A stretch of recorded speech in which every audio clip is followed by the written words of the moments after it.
hadir ya. Adinda hadir. Alfia? Hadir. Alfia? Hadir. Terus Amanda? Amanda hadir. Anissa Fitria? Anissa Fitria ada. Ada yang lupa? Hadir. Hadir ya. Kemudian Zara. Zara hadir. Oke, hari ini yang nggak masuk satu izin ya. Hadir, yang lainnya hadir. Baik, hari ini kita akan melanjutkan pembelajaran yang kemarin ya. Kalau kemarin kita sudah belajar cara mengentry customer dan supplier. Ya. Masih ingat cara mengentrynya? Yang pertama diklik di tab acquire, terus ya tab list. Terus kalau di situ customer diklik customer-nya ya. Kalau misalnya mau mengentry supplier diklik di supplier. Ya. Kemudian baru diisi data-datanya ya. Baik, untuk mata pelajaran hari ini ya, itu kita tujuannya adalah membuat ya, kartu piutang ya, terus kartu hutang dan kartu persediaan ya. Nah, tetapi sebelum ke situ ya, seperti kemarin ya, saya berikan sebuah masalah. Nah, nanti diskusikan sama kelompoknya ya. Nanti saya bagikan lembar PD-nya, lembar kerjanya. Nah, di situ ada masalahnya. Seperti kemarin, silakan dibahas di situ ya. Jadi ada masalah di situ, kemudian kamu diskusikan ya, akar masalah itu apa, terus bagaimana solusinya. Nanti kalau sudah selesai, nah, dipresentasikan lagi ke depan perwakilan aja ya, satu kelompok cukup satu untuk mempresentasikan hasil diskusinya tadi. Jelas ya? Nah, silakan ketua kelompoknya dibahas ya. Oke. Silakan.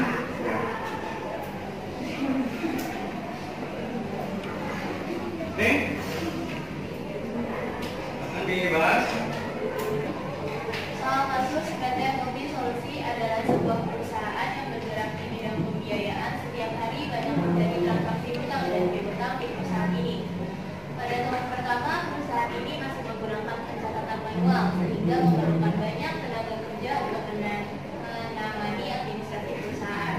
Sehingga perusahaan harus mengeluarkan banyak biaya untuk membayar biaya tenaga kerja. Pada saat ini ada perusahaan sudah menggunakan aplikasi komputer akuntansi untuk mengelola semua transaksi perusahaan. Aplikasi ini bisa mengurangi biaya administrasi sampai 50%. Tetapi karena baru pertama menggunakan aplikasi ini, nanti masih banyak melakukan kesalahan input data baik piutang, hutang, dan persediaan. Akibatnya perusahaan banyak mendapatkan komplain atau keluhan karena kesalahan itu.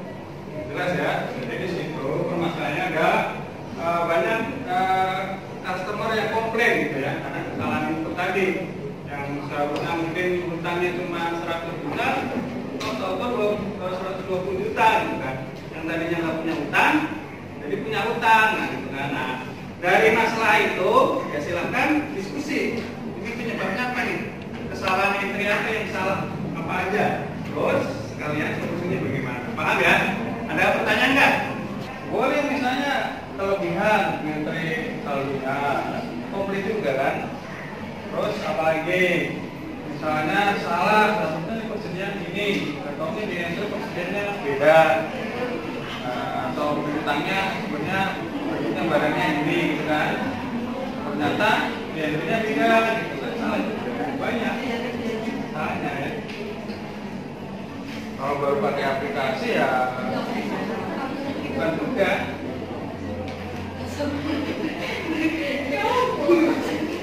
Jangan kan boleh ya.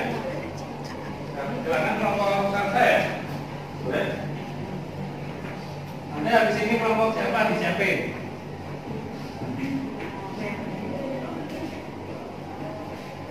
Assalamualaikum warahmatullahi wabarakatuh. Waalaikumsalam warahmatullahi wabarakatuh. Sebelum perkenalkan, nama saya Anissa Fitria Salsabila. Saya dari dari kelompok 7. Di sini saya akan menjelaskan hasil diskusi dari kelompok kami. Yang pertama, ada penyebab masalah. Yang pertama, belum bisa membedakan mana yang digolongkan supplier ataupun customer. Selanjutnya, salah input. Misalnya, yang harusnya menginput customer tetapi supplier yang diinput. Dan yang ketiga, persediaan yang dimasukkan per unit tidak sesuai dengan data yang sesungguhnya. Keempat, harga pokok antara persediaan barang satu dengan barang. Pada saat memasukkan data persediaan, sebaiknya selalu mengecek ulang agar unit persediaan tidak kurang atau lebih. Keempat, selalu mencantumkan item number yang berbeda di setiap barang agar tidak terjadi kekeliruan pada harga pokok penjualan. Dan yang terakhir, dikarenakan admin masih awam pada aplikasi komputer, diharapkan untuk lebih banyak memahami pada aplikasi tersebut. Sekian presentasi dari saya. Kami mohon maaf. Wassalamualaikum warahmatullahi wabarakatuh.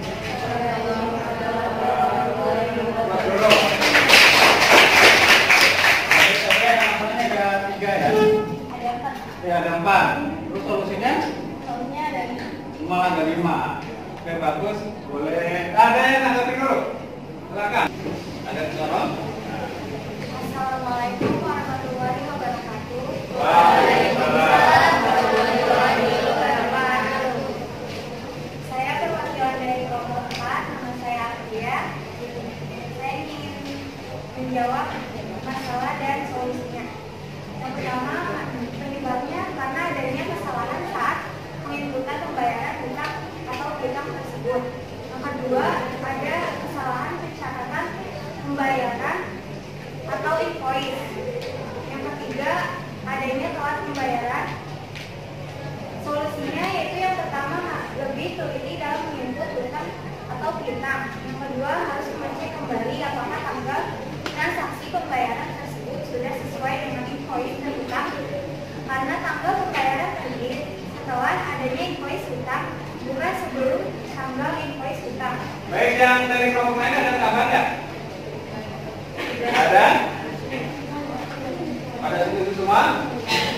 Oke, kalau nggak ada setuju semua silakan boleh tarik.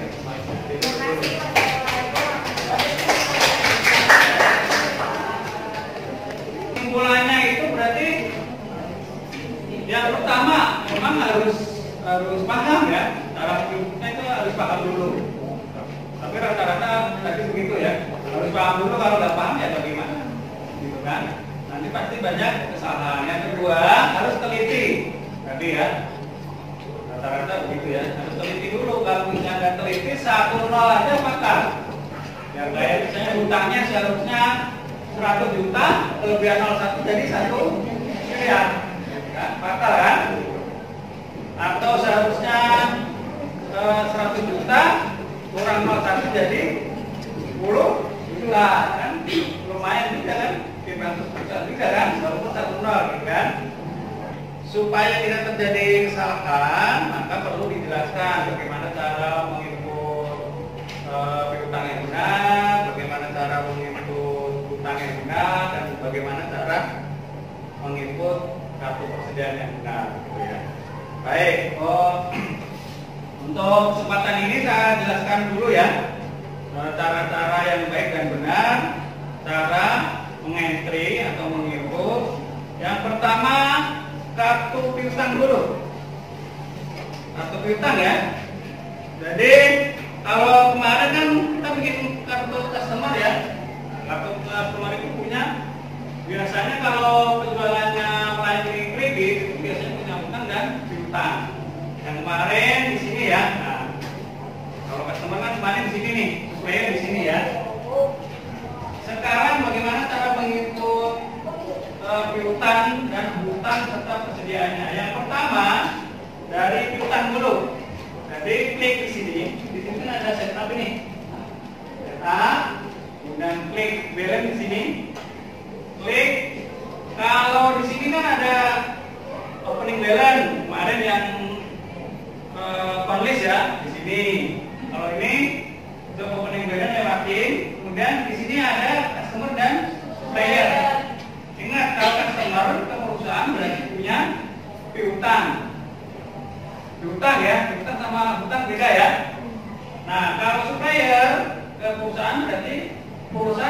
hutang. Ada yang nyebut hutang, ada yang hutang juga sih ya. Yang penting nggak pakai K aja ya. Pakai K aja ya. Pakai H boleh atau nggak pakai H juga boleh ya. Karena ini langsung juga nih ya. Berarti kalau hutang kita ngikutnya di mana? Kalau hutang dibayar. Kalau hutang berarti di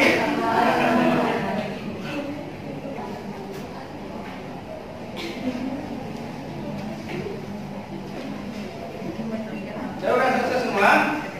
Kalau udah selesai semua, kita ada soal ada 5. Saya koreksi dulu ya. Kita nanti mengerjakan cukup 15 menit cukup ya. Jadi satu soal berapa? Berarti 3 menit ya. Kalau ini masing-masing bagian satu.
Ini udah semua ya.